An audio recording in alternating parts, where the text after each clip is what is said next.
Lundi 30 mars 2015, vous êtes sur la télévision de Futur et c'est une nouvelle semaine d'information qui démarre. Le principal rendez-vous, c'est TV+ ce soir, mais avant, le sommaire.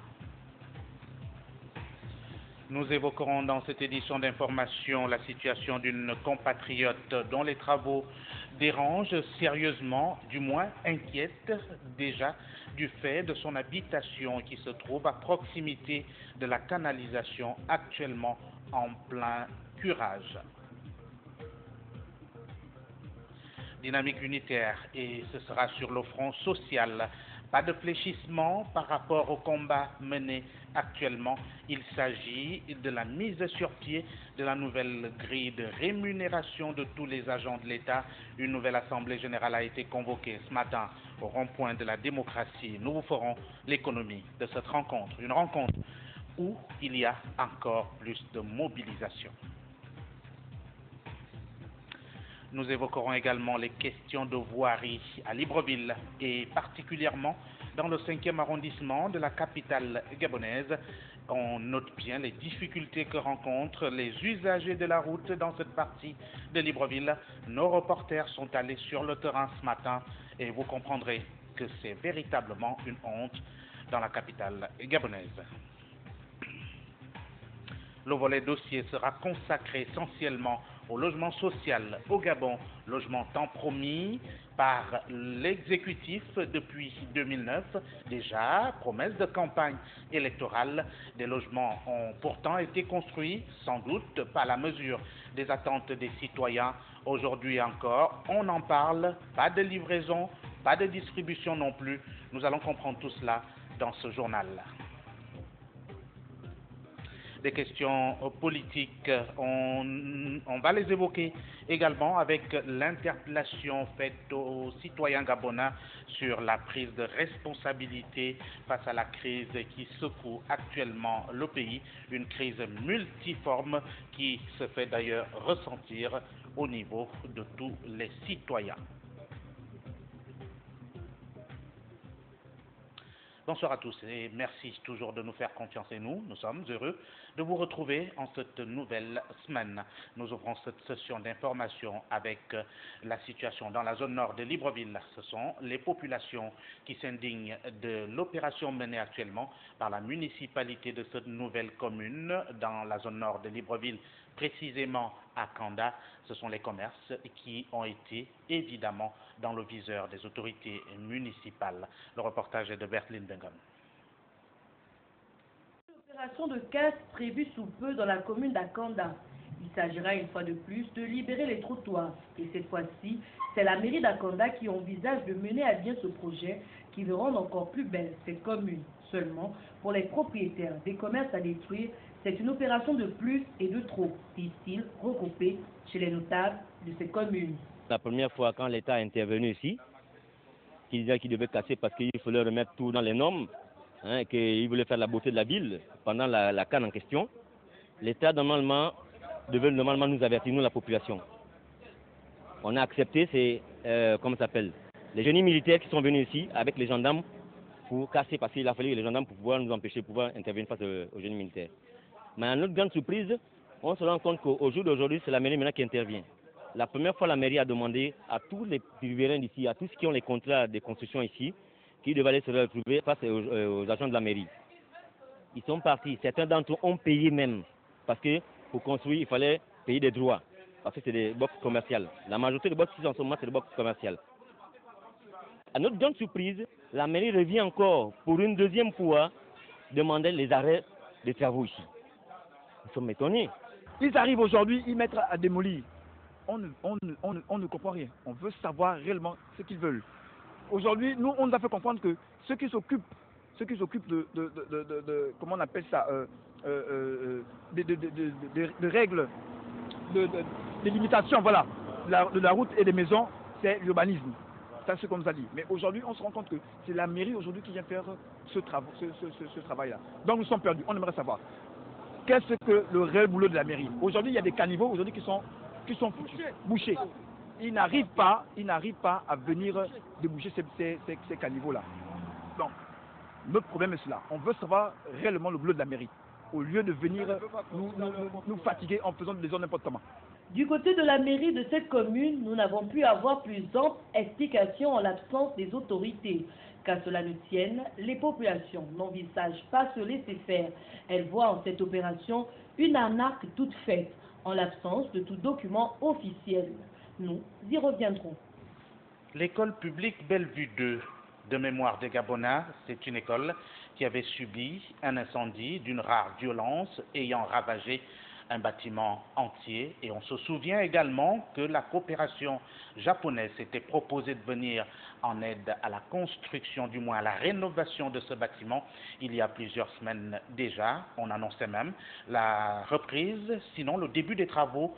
À ce jour, sur le terrain, rien n'a démarré. C'est le constat fait par nos reporters. Berlin Bengon, qu'accompagnait Justin Jana. C'était le 24 février dernier qu'une signature de convention avait été faite entre une délégation japonaise et le Gabon au sujet de la réfection de l'école publique de Bellevue 2. C'était donc tambour battant que ces travaux avaient été annoncés. Il y a une signature dedans, les travaux vont se faire dans un délai de 3 mois environ. Et puis, c'est 2 bâtiments sur 5. Voilà, c'est 2 bâtiments sur 5. Et puis, c'est un soulagement pour le personnel, les élèves et les parents d'élèves. Seulement, près des mois après la belle cérémonie, toujours pas de lancement des travaux. Le bâtiment qui avait attiré l'attention de la communauté japonaise reste en l'état et d'ailleurs continue de se dégrader davantage aux yeux du corps enseignant qui pointe un doigt accusateur vers les autorités gabonaises. Délai de 3 mois, c'est du moins ce qui avait été retenu. Et comme vous l'avez entendu, la directrice de cette école notait que 2 bâtiments sur 5 devaient être entièrement rénovés, ce qui aujourd'hui étonne plus d'un et des interrogations fusent de toutes parts. Parlons des voiries municipales à présent. Dirigeons-nous dans le 5e arrondissement de la capitale gabonaise pour constater effectivement la trop forte dégradation des voies, du moins les principales voies qui donnent accès aux différents quartiers de cet arrondissement. Juliette Bayard. L'Alala Beach, traduction française, la plage de l'Alala ou l'Alala plage, c'est selon, reflète de par sa dénomination un lieu paradisiaque. C'est ainsi qu'est affectueusement appelée la route secondaire qui part des feux tricolores de l'Alala à l'échangeur du carrefour Iaï du fait des cratères qui se sont formés sur la chaussée et transformés en lac en toute saison. Un phénomène qui rend infernal le trafic sur cette route. Les plaintes des automobilistes sont légion. Le goudron là date de longtemps, depuis l'époque des Yougoslaves qui ont fait ça. C'est le premier goudron donc.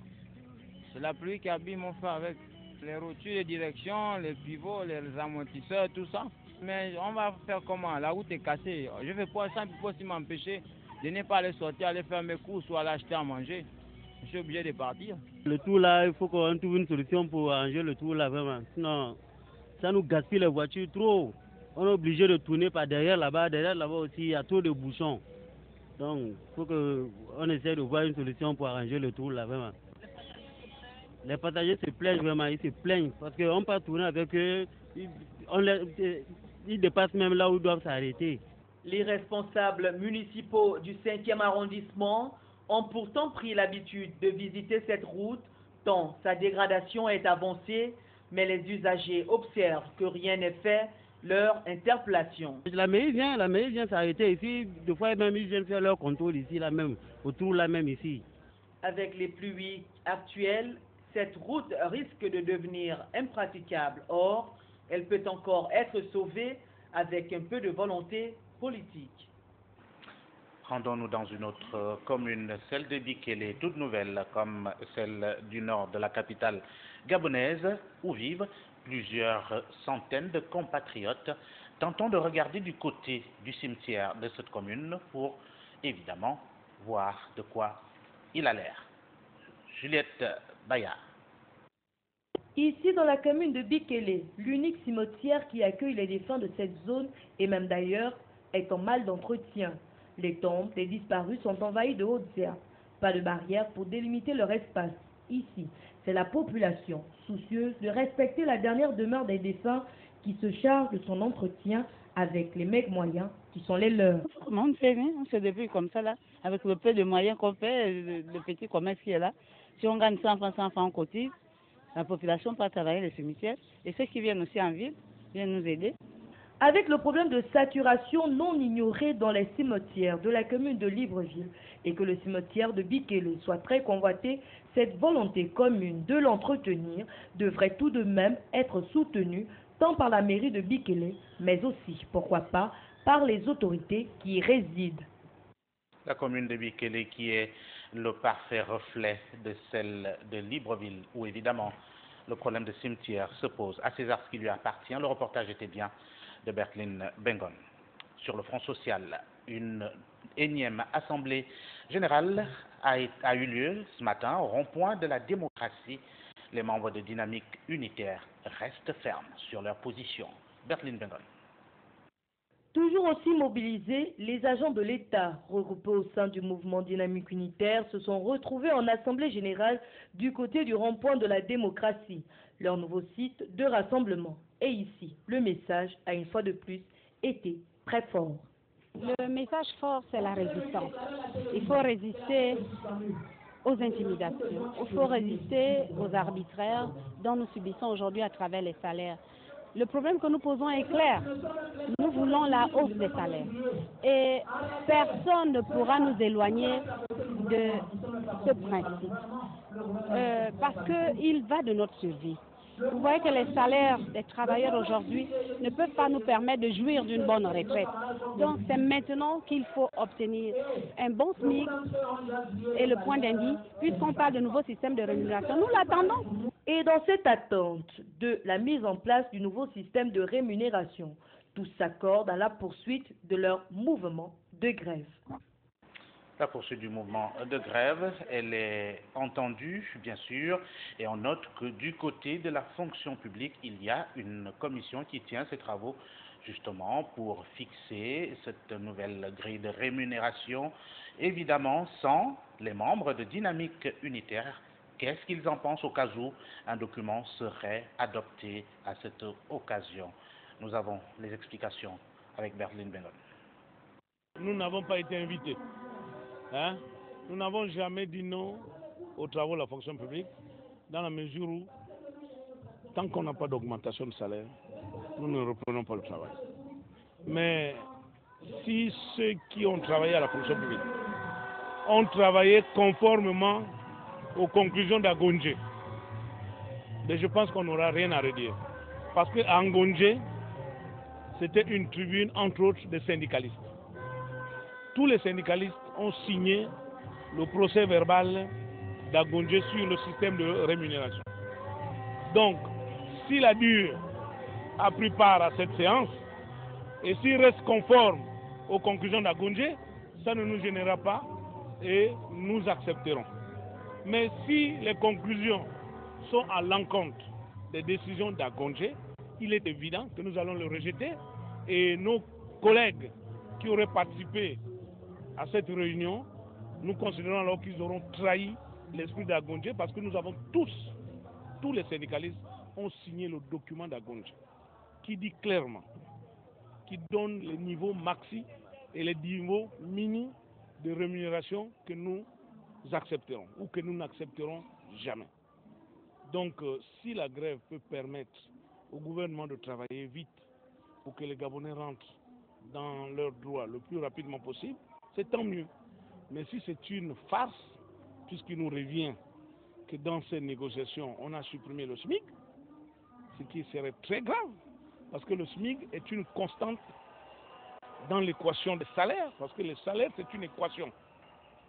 Tous les éléments, le SMIC est la constante qui permet de garantir un revenu minimum.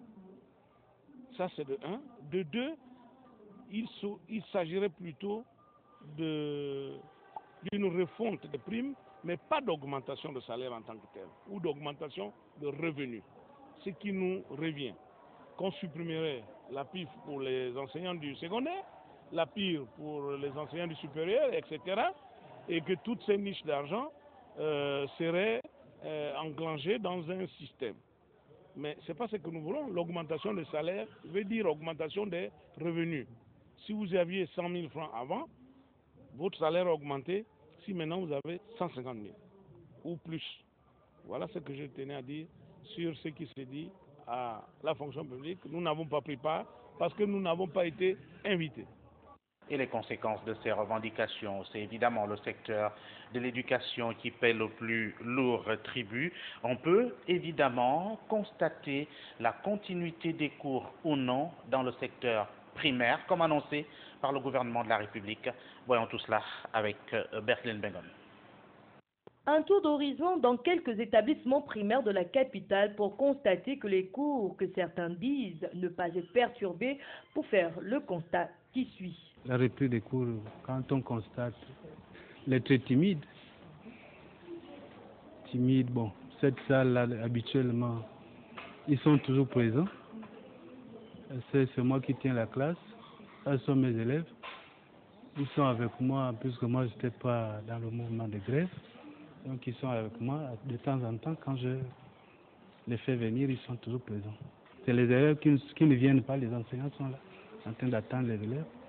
Mais les parents qui encouragent que la grève perdure n'envoient pas les enfants. Le gouvernement a une part de responsabilité parce que les revendications ne sont pas satisfaites. Et du coup, les parents qui sont des fonctionnaires n'envoient pas aussi les élèves, les enfants dans les établissements, mais les enseignants sont là. Et même lorsque l'on dit que ce sont les élèves qui ne viennent pas, alors que les enseignants, eux, sont à leur poste. De quels enseignants parle-t-on? De ce que nous avons rencontré, moins d'une dizaine pour plus de 30 salles de classe. Ou encore que le corps administratif prenne la craie pour sauver les meubles, si meubles encore il y en a. Dans tous les cas, cette paralysie, qu'elle soit due à l'absence des élèves du corps enseignant, est bien réelle. Et seul responsable de cette situation, nos gouvernants qui jusque-là semblent prendre les choses à la légère. Un cran au-dessus dans les établissements secondaires. Nos reporters ont également sillonné quelques-uns d'entre eux pour faire le même constat. Confusion totale au sein des lycées et collèges de la capitale. Depuis pratiquement 3 semaines, les élèves sont sommés de se rendre dans leurs établissements respectifs. Pourtant, sur les lieux, ces élèves qui effectuent le déplacement chaque matin, pour beaucoup, retournent en soirée sans aucune leçon. C'est le cas pour les classes intermédiaires. Nous étions ce lundi matin du côté du CES Ba-Oumar et le constat était le même. Les enseignants n'étaient pas tous à leur poste de travail. J'ai repris les cours. Ça fait pratiquement 2 semaines. Et je sors de la 5e G3. J'ai fait cours d'éducation civique.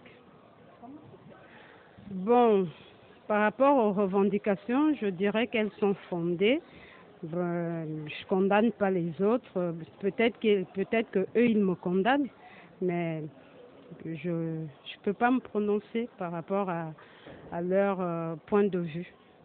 Triste situation pour ces enfants et selon les enseignants rencontrés hors caméra, plusieurs n'auraient pas perçu leur salaire du mois de mars du fait de la rétention de leur bon de caisse par la tutelle.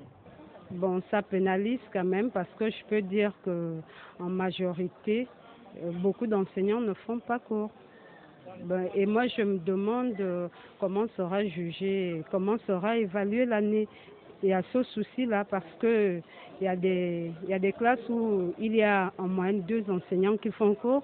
Lorsqu'on sait qu'il y a au moins 9 matières, moi, je me demande comment on va évaluer l'année. Pour l'heure, l'année scolaire 2014-2015 reste toujours perturbée du fait de l'indifférence affichée par les autorités qui tardent à matérialiser les attentes des agents de l'État. et les membres de Dynamique Unitaire qui poursuivent la randonnée à l'intérieur du pays. J'y arrive à Tchibanga, chef-lieu de la province de la Nyanga. Tous se sont retrouvés pour une assemblée générale à l'école publique D de cette commune. Nathalie Oké en parle dans ce reportage. Les membres de Dynamique Unitaire, toujours actifs sur le terrain, ces derniers maintiennent leur position en allant vers les agents de l'État pour leur parler du bien fondé des revendications actuelles. Dernière étape en date, la ville de Tchibanga dans la province de la Nyanga. Et c'est l'école publique 2 de la localité qui a abrité cette rencontre des agents de l'État. Parmi les temps forts de cette assemblée générale, les aspects économiques du pays, notamment les fonds de souveraineté des membres du gouvernement. Le Gabon est un pays riche. Le Gabon est un pays riche. Et nous le savons. Nous, en tant qu'intellectuels, nous lisons les lois de finance. Nous connaissons les postes où il y a l'argent. Un petit exemple. Les fonds de souveraineté du président de la République s'élèvent par an à 144 milliards. Il y a les fonds de souveraineté de tous les présidents des corps de l'institution ou encore de tous les membres de ces corps. Mais c'est des postes d'argent. Ça ne veut pas dire qu'on aille chercher, qu'on va aller chercher d'autres sous. On veut juste que l'argent que nous avons soit équitablement distribué.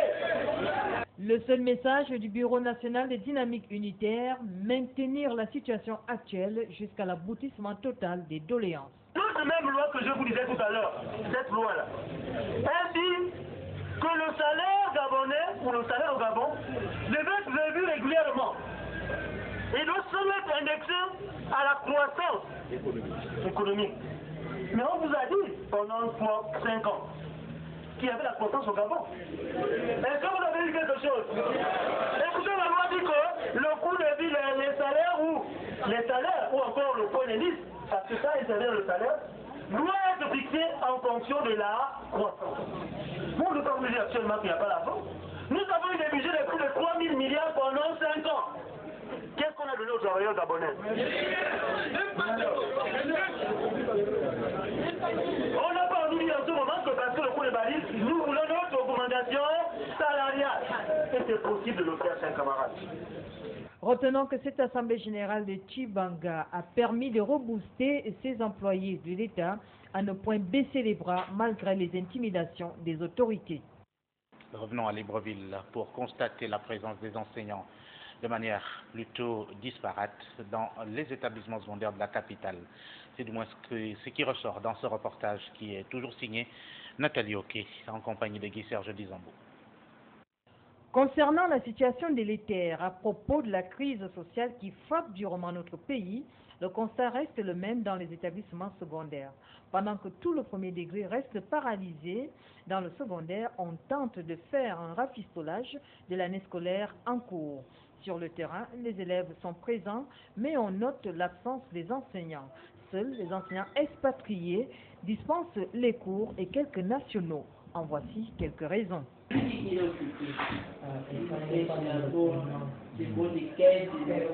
Je les soutiens. Cela ne veut pas dire que je ne les soutiens pas parce que je sais que s'il y a augmentation, l'augmentation sera bénéfique pour tout le monde. Mais si je viens faire tôt parce que je me dis que je n'appartiens à aucun syndicat, et alors si je venais à faire grève, je ne saurais pas quel est le syndicat qui pourra me défendre dans la mesure où je n'appartiens à aucun syndicat. C'est pourquoi je viens faire tôt. Un véritable dysfonctionnement dont les seuls responsables restent les membres du gouvernement. De quelle année scolaire parle-t-on lorsqu'on sait que tout le primaire et l'intérieur du pays restent paralysés malgré les menaces? Le semblant de cours actuel ne pourrait malheureusement pas faire valider objectivement l'année scolaire 2014-2015. Puisque l'on parle d'objectivité, quelle année scolaire pourrait normalement se terminer alors même que les trimestres entiers ont pu connaître des dysfonctionnements? C'est un autre trimestre qui est à l'eau, du moins le deuxième. Arnaud Manza en parle dans ce reportage. Finalement, les calendes grecs planent sur la reprise effective des cours. Cours encore et encore dispensés à plusieurs vitesses Sur 10 matières, par exemple, seulement 2 font l'objet d'enseignement, vu que la majorité des professeurs restent sur le pied de guerre.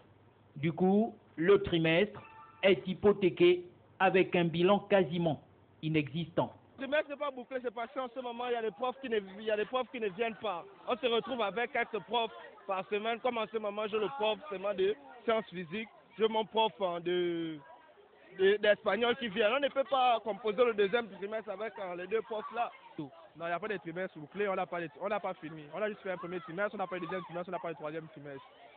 Donc c'est la seule chose qu'on a fait pour le moment. Oui, les trimestres sont à l'eau.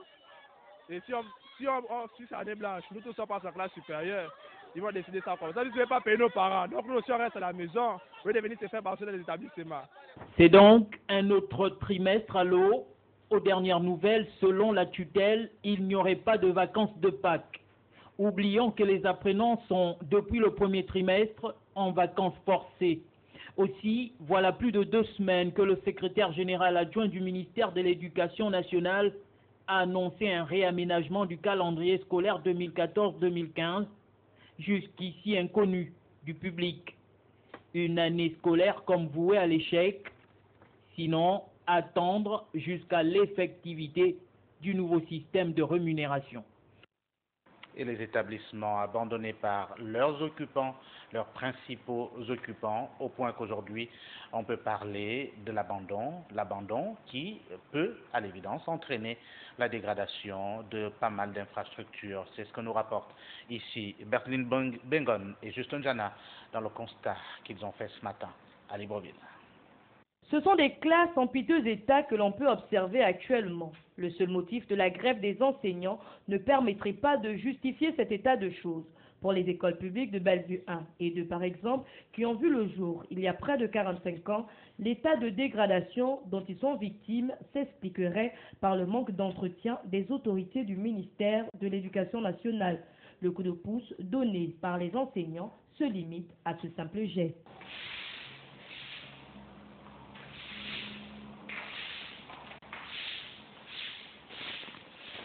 Une aide bien insuffisante pour des classes qui croupissent sous le poids de l'âge. Les vandales et autres ont vite fait de prendre possession des lieux, si ce n'est pour leurs activités nocturnes, vu qu'ici, il n'y a plus rien à voler. Le plus déplorable dans tout ceci aurait été de voir nos enfants reprendre le chemin de l'école dans de telles conditions. Pourquoi pas dire en cela, bravo, l'école gabonaise. Avant d'aborder la page dossier de ce TV+ ce soir, regardons ce cas d'une compatriote habitant la baie des Cochons. C'est dans le 3e arrondissement de la capitale gabonaise, proche du centre-ville bien entendu.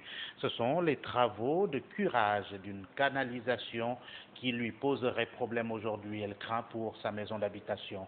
Arnaud Manza et Guy-Serge Dizamboul ont rencontré, c'était cet après-midi. Les travaux qui s'effectuent ici fâchent les habitants, notamment cette maman qui tire sur la sonnette d'alarme.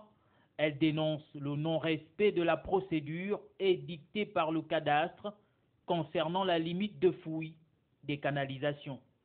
Lorsque les Blancs sont venus, mon défunt mari, lui, il travaillait au cadastre, il a vu le plan passait à 30 mètres de la maison.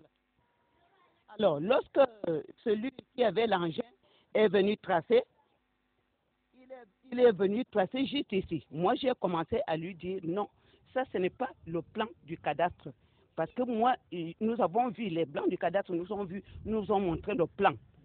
Mon mari et moi, on nous a montré le plan et le plan passait très loin de chez nous. C'est pour cela qu'on ne nous a pas dédommagés. Parce qu'on savait que nous ne serons pas touchés de près ou de loin. Fouille qui expose son habitation à des risques d'éboulement à la tombée des pluies. La limite n'aurait pas été atteinte si celle-ci avait monnayé le conducteur de l'engin. Le premier qui est passé avec son engin, il m'a dit, maman, si tu veux qu'on recule la rivière, il faut donner de l'argent. Il m'expose à des risques, regardez comme ça tombe. Regardez le premier, il y a des fissures, il y a des fissures au mur. Vous voyez comment ça quitte là jusqu'ici. Vous voyez, il y a des fissures au mur. Alors, maintenant, moi je suis exposée au danger. Moi je suis une veuve. J'ai 24 petits-fils. S'il pleut aujourd'hui et que ma maison s'écroule, je ne sais pas. Il faut que l'État me dédommage maintenant, aujourd'hui. Elle réclame réparation avant que le pire ne décime toute une famille, sinon vite effectuer les travaux et murer le canal. C'est donc là une alerte. Et puisque l'on parle de logement, les logements, on note bien que près de 1100 étaient prévus pour les Gabonais économiquement faibles. C'est du moins l'exécutif qui faisait ces annonces au cours des communications gouvernementales. Du côté de Bikele, rien ne semble bouger. Seulement, aujourd'hui, les travaux de ces logements tardent dans leur finition et donc dans leur livraison. Voyons tout cela avec Bertline Bengon. La commune de Bikele, peu à peu, sort de l'ombre. Hier encore, la vie dans cette banlieue se résumait à celle d'un petit campement avec toutes les commodités qui vont avec. C'était un campement. Et puis après, ça devient un village. Et nous avons des villas tout près de nous. Près de 10 ans déjà que 1100 logements y sont construits pour les personnes économiquement faibles. Initiative de l'État, soucieux de voir sa population mieux logée. Il y a quelques mois encore, rappelons-le, le chef de l'exécutif s'était rendu sur ce chantier pour l'apprécier. Et ce jour-là, les promesses d'une livraison dans les plus brefs délais avaient été faites, réconfortant à ce moment-là au regard de 2 maisons témoins présentées. Après le départ de la délégation, et ce jusqu'à ce jour, plus d'âmes qui y vivent. Les ouvriers sur le chantier ont déserté les lieux. Selon certaines indiscrétions, il leur avait été demandé d'arrêter tous travaux, faute de moyens. Et face à tout cela, ce bel ouvrage se détériore un peu plus chaque jour. Pendant qu'ailleurs, des Gabonais cherchent désespérément à se loger dans de meilleures conditions. Plus qu'à attendre la prochaine élection pour avaler d'autres promesses alors que les premières n'ont pas été tenues. Comme quoi, les promesses n'engagent que ceux qui y croient. Une situation qui suscite pas mal d'interrogations et les Gabonais toujours en attente de logements décents, logements sociaux décents, mais il reste que les opérations de casse, elles, se poursuivent au point qu'on peut s'interroger aujourd'hui si l'État est le véritable prédateur des citoyens. C'est Arnaud Manza qui en parle dans ce reportage. L'appétit foncier de l'État semble ne plus avoir de limite. Auteur des avalanches de casse, même en situation irrégulière, pour des projets virtuels sinon rien. Au finish, les autorités gonflent la liste des sans-abri, vu que la politique de relogement affiche des carences. En tout cas, la démarche dérange. Nous pensons qu'elle n'est pas vraiment bonne, la manière de procéder, parce que nous pensons bien qu'il n'y a pas d'avertissement, il n'y a pas de machinerie pour pouvoir sensibiliser la population. Directement comme ça, quand vous vous adressez à ces personnes qui viennent pour mettre des égraffiatures sur les murs, ils sont même pas capables de pouvoir dire, d'expliquer ce qu'ils viennent faire sur les murs. Nous pensons que c'est très dangereux. Ils travaillent anarchiquement. S'il faut bien voir, nous pensons qu'ils travaillent anarchiquement. Tout le Gabon serait complètement dehors. On voit à Glace, on voit en Zayon, on voit ici à Kana. Et par rapport à ça, nous disons c'est trop. Nous disons trop. Il faudrait bien créer d'autres et laisser d'autres. Il faudrait bien qu'on voie l'ancien Gabon et le nouveau Gabon. Nous avons assez de place pour pouvoir construire que de venir emmerder ceux qui sont déjà implantés. Un Libreville 2, certainement possible, car en face de la pluie et des déguerpissements, une sortie de terre insuffisante des logements sociaux. Malgré tout, l'État prendrait plaisir à jouer les prédateurs face à une population impuissante complètement abusée, sans d'autres formes de procédure.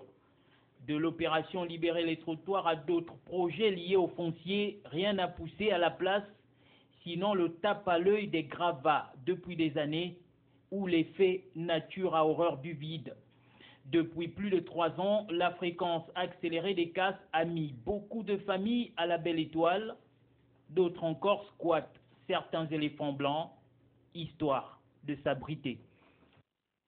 Des milliers de familles à la belle étoile, comme vous venez de l'entendre. par la voix de Arnaud Monza, mais il y a une famille gabonaise qui devrait se partager 400 milliards de francs CFA. Vous avez bien compris, 400 milliards de francs CFA. Cela a d'ailleurs fait l'objet au cours d'une rencontre politique initiée par les membres du Front uni de l'opposition gabonaise. Nous allons écouter René Ndemezo-Obiang, le tout nouveau membre du Front uni de l'opposition gabonaise, qui en parle. Vous allez comprendre. Mediapart parle beaucoup de la fortune d'une famille. Franchement, entre nous, est-ce que les gens qui ont travaillé normalement pendant leur vie peuvent avoir autant d'argent? L'argent là, il vient d'où? C'est l'argent du Gabon, non? Donc nous, au front, nous disons que bon, c'est bien. Comme cette question est posée maintenant sur la table, si on fait des enquêtes, on retrouve tout cet argent-là. Cet argent-là, c'est l'argent du Gabon. Il doit revenir au Gabon. Et puis, nous ne sommes pas des méchants. Les enfants légitimes et les autres enfants reconnus par Omar Bongo Ndimba, ils doivent avoir une part. Mais est-ce qu'une seule famille peut se partager des centaines de milliards dans un pays où les gens sont pauvres comme nous le sommes au Gabon aujourd'hui? Voilà un vrai problème dont nous devons parler. Et René Ndemezo-Obiang qui évoquait justement cette question des 400 milliards de francs CFA que détiendrait la famille Bongo et qui poserait des problèmes aujourd'hui.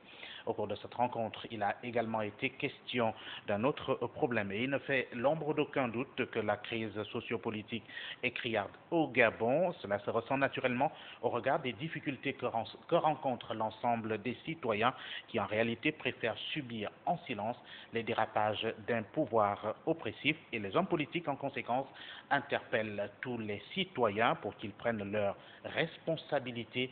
Nous allons écouter à ce propos Jean Eyegendon, le vice-président de l'Union nationale et par ailleurs membre du Front uni de l'opposition gabonaise, au micro de nos reporters.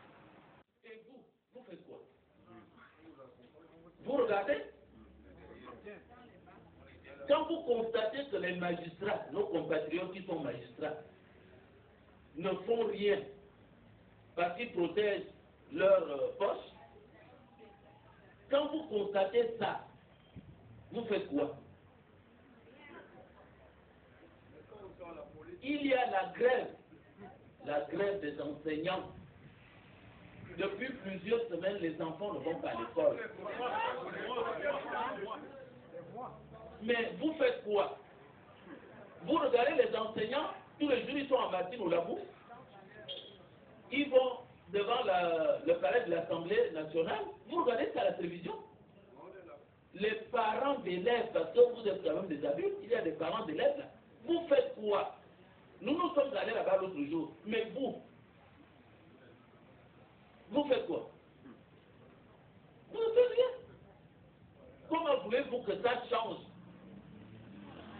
Si vous ne montrez pas que vous êtes en colère, comment voulez-vous que ça change? Mais on attend que vous veniez avec nous, vous là, vous, et puis les autres qui sont chez eux. C'est ça qu'on attend, on vous appelle, vous ne venez pas. Il faut réfléchir à la situation actuelle du Gabon. Parce que les élections, que ce soit en 2016 ou en 2017 ou avant, nous comptons sur vous. C'est sur vous. Parce que nous, qu'on appelle les leaders, mais nous sommes 20 ou 25 ou 30. Mais 20 ou 25 ou 30 personnes ne peuvent pas faire tomber un régime. C'est le peuple qui peut le faire tomber. Le peuple. Parce que le peuple est souverain. Quand le peuple dit non, c'est non. Il n'y a rien au-dessus du peuple. Il n'y a rien au-dessus du peuple. C'est ça le problème. Les Gabonais méritent peut-être bien ce qui leur arrive. Nous allons à l'étranger. L'information, nous allons d'abord la chercher au Burundi, où on a déploré ce dimanche au moins 18 morts tués, effectivement, à une trentaine de kilomètres au sud de la capitale Bujumbura. C'est donc 2 glissements de terrain déclenchés par d'importantes précipitations qui ont causé ces dégâts et ces décès. C'est d'ailleurs ce qu'a annoncé le gouverneur de la province concernée, Bujumbura Rural Ouest. Ce sont des torrents de boue et de rochers qui ont déballé des collines de cette zone fortement escarpée et emporté maisons et bâtiments dans la localité de Rutunga, située sur les rives du lac Tanganyika. Dimanche donc, ce sont des fortes pluies qui se sont abattues dans cette région, qui ont causé pareils dégâts. Des pluies diluviennes, rappelons-le, s'abattent sur cette région de l'ouest du Burundi depuis plusieurs jours et ont déjà causé pas mal de dégâts matériels. Au Zimbabwe, cette fois, reparlons de Robert Mugabe, le vieux, justement, en visite d'État en Algérie. C'était hier qu'il est arrivé à Alger, la capitale algérienne, pour une visite d'État de 3 jours à l'invitation de son homologue Abdelaziz Bouteflika. Ce n'est pas tous les jours que 2 illustres figures de libération nationale africaine se rencontrent. Aujourd'hui très contestés chez eux et au-delà de leurs frontières, Abdelaziz Bouteflika et Robert Mugabe, respectivement 78 et 91 ans, qui devront se retrouver pour, dit-on, intensifier les échanges dans tous les domaines entre les 2 pays. Ce déplacement s'inscrit notamment dans le cadre de la présidence de l'Union africaine que Robert Mugabe assure depuis la fin du mois de janvier dernier. Le chef de l'État zimbabwéen a d'ailleurs été accueilli à son arrivée à l'aéroport international Ouari Boumediene par le Premier ministre Abdelmalek Sellal et le président du Conseil de la Nation Abdelkader Ben Salah. C'est du moins ce que rapportait le communiqué officiel. Notons que la lutte commune entre le colonisateur a longtemps rapproché le FLN algérien et le parti de Mugabe en 1973, on s'en souvient, Ouari Boumediene, alors à la tête de l'Algérie indépendante depuis 11 ans, avait organisé le sommet des non-alignés à Alger. Ce dernier avait offert tout son soutien au mouvement de libération dont la ZANU-PF zimbabwéenne, parti au pouvoir et parti de Robert Mugabe, un soutien indéfectible, jamais démenti et que Robert Mugabe se plaît à rappeler à l'envi. La traditionnelle fenêtre ouverte de cette édition d'information, peut-on s'épanouir toujours à partir de son travail? Juliette Bayard. Fardeau, supplice, contrainte ou raison de vivre. Telles sont les appellations souvent collées au travail. Les expériences changent en fonction des métiers, des entreprises et même de la qualité des patrons et des collègues, le tout pouvant se résumer aux conditions de travail. Comment perçoit-on ce dernier? Le travail d'abord, c'est quelque chose de bien. Hein? C'est Dieu qui a institué le travail. Donc tout être humain, tout homme, lorsque je parle de l'homme avec grand H bien sûr, il doit aspirer à travailler, à exercer une activité quelconque. Le travail éloignerait l'homme de la dépendance, de l'oisiveté et bien plus. L'adage a tout son sens au regard de la volonté manifeste pour le grand nombre de trouver un emploi. Cependant, y sont-ils à l'aise? Pas tout à fait. Nous ne sommes pas tout à fait à l'aise. On peut avoir des patrons qui sont toujours en train de vouloir du tort aux employés. Le travail est une contrainte au Gabon. J'ai envie de me poser la question, pourquoi même travailler? C'est dur. En fait, les mots me manquent. S'épanouir dans le travail est relativement difficile.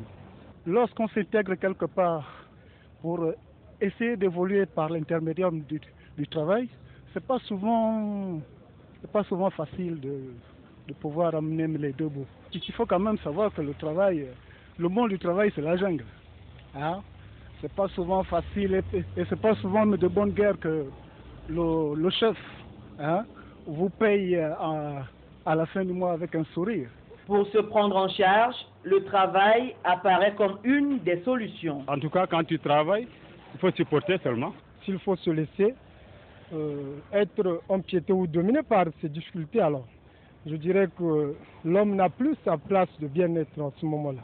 Le travail est-il synonyme d'épanouissement ou de torture? À chacun son appréciation. La page de sport de cette édition d'information. Allons-y dans la province de la Nyanga. Là-bas, ce sont les clubs et la Ligue qui se regarderaient en chien de faïence. C'est ce que rapporte Joël Franck-Nkoulou sur les images de notre correspondant régional. Convoqué par le bureau de la Ligue provinciale de football de la Nyanga pour un simple compte rendu de la saison écoulée, marquant de facto l'ouverture de la nouvelle saison sportive, fustigé pour leur manque de dynamisme sur le terrain, certains présidents de clubs ont fini par prendre la porte. Pour les clubs, s'il y en a qui n'ont pas participé aux activités de la Ligue provinciale, de facto, ils sont exclus à cette assemblée. Il s'avère qu'au niveau de la capitale provinciale, nous avons 10 clubs. Je veux dire que 10 clubs qui sont affiliés à la Ligue, à la sous-ligue de Mouti et à la Ligue provinciale de la Nyanga. Alors, en entame des travaux, après l'ouverture du président, vous savez, dans le monde du football, on se bat toujours. Et il y a toujours un arbitre qui vient diviser. Je regrette un peu l'absence du ministère de la Jeunesse et des Sports et de la Fédération gabonaise de football, qui logiquement devrait être là pour arbitrer les problèmes de la Ligue provinciale de football de la Nyanga. Une situation aujourd'hui qui nécessite, selon certains présidents de clubs de la Nyanga, l'arbitrage des instances supérieures à l'instar de la Fédération gabonaise de football et du ministère des Sports. Parce que ce sont des problèmes récurrents qui existent, qui sont là. À chaque président qui est mis à la tête de cette ligue, on n'arrive pas au terme de son mandat, on se lève et dit c'est plus bon. Pourquoi c'est plus bon? Il faut qu'on se pose des questions. Le football de la province de la Nyanga ne se repose pas seulement dans le département de Maurice. Le football de la province de la Nyanga, c'est les 9 provinces de la province, c'est les 9 départements. Disons les 6 départements de la province qui constituent la Ligue provinciale de football de la Nyanga. Alors lorsqu'on a un problème comme ça, alors j'appelle les pompiers. Les pompiers, c'est la Fédération gabonaise de football, c'est le ministère de la Jeunesse et des Sports. Il faut qu'on avance. Face donc à ces manquements, un rappel à l'ordre s'impose pour qu'enfin le football de la Nyanga retrouve, pourquoi pas, ses lettres de noblesse. Et la question du jour, quel est le féminin du mot inventeur? Alors bonjour. Bonjour, monsieur. Est-ce que l'un de vous a une idée du féminin du mot inventeur? Inventeur, non. Moi, je dirais inventrice. Oui. Wow, pas d'idée. Non? Aucune idée? Féminin de inventeur. C'est inventé? Inventeur? Moi, je ne sais pas. Parce que moi, je n'ai pas étudié. Inventeur. Ah, c'est pas trop, hein? Un inventeur. Quel est son féminin? Le féminin? Des mots inventaires. Ah, c'est un peu trop dur, là. Attends, je peux te dire. Inventaire. Ah non. Ah non, c'est quand même un peu dur, là. Moi-même, je ne suis pas un francophone, je suis un anglophone. Oui. Tu peux parler l'anglais, je vais répondre. Ah là, je ne comprends pas. Ah, je ne connais pas. Non, ça me dépasse. Ah, moi, je n'ai aucune idée. Inventeur, c'est inventrice. La personne qui a l'idée d'inventer quelque chose. C'est tout. Moi, je crois comme ça, hein. Oui, quelqu'un a l'idée d'inventer quelque chose qui va servir à la nation ou bien à lui-même. Inventeur, là, je ne connais pas. Aucune idée. Aucune idée. Inventeur, ben, j'ignore quand même. J'ignore. Inventeur, deux bonnes réponses. Inventeur, le féminin, c'est bien inventrice, même si le genre masculin tend à prendre souvent le dessus. Retenez simplement que le mot inventeur a bien un féminin. La page éphéméride de cette édition d'information. Voici la citation du jour qui est de Bouddha. Mon action est mon seul Dieu, mon action est mon seul héritage, mon action est la matrice qui me fait naître, mon action est ma race, mon action est mon refuge. Le proverbe du jour, le voici. Celui qui peut mettre un œuf dans une bouteille peut aussi l'en retirer, c'est un proverbe tchadien. Demain, Nous serons le mardi 31 mars 2015. Nous serons dans le 90e jour de l'année. Il nous en restera 275 avant l'an 2016 et nous serons dans la 14e semaine. Tous ceux qui ont pour prénom ou toutes celles qui ont pour prénom Amos ou Benjamin méritent votre sourire ou votre cadeau d'aide-main et ce communiqué de la Direction générale de TV+, au compteur. 1036 jours que le ministère de la Communication séquestre le matériel de TV+, et ce, depuis le 30 août 2009 à 17h, date de la dernière élection présidentielle. Les équipements audiovisuels, satellitaires et d'émissions UHF Libreville de TV+, installés à la Cité de la Démocratie et qui permettaient une télédiffusion nationale et internationale, sont encore séquestrés par le ministère de la Communication. TV+, réclame ces équipements audiovisuels au nom de la liberté de presse d'enclamer en République gabonaise. Merci de nous avoir suivis. On se donne rendez-vous demain à la même heure. Bonsoir.